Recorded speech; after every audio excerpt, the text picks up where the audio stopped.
Okay, so according to the 1974 ordinance, we have the native land, the state-owned land, and the private land. For the native land, it is or a village land. It is being owned by the community, and the community have the right to work on that land, but they don't have the permission to sell it as an individual. A native land can only be sold with the permission of the chief. That's why the chief attestation is highly necessary for every native land. The next on our list, we have the state land, and these are properties being owned by the government, and an individual cannot buy a state property. Yes, these are property reserved by the government for the purpose of school construction, hospitals, markets, and other amenities that is being needed by the public.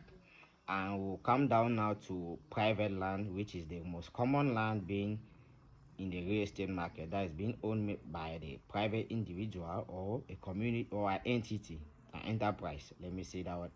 So for a private land, these are land that have been allocated to private individuals or communities or enterprises with the permission of the registrar. That means this property mostly have a land certificate registered by the registrar and recognized.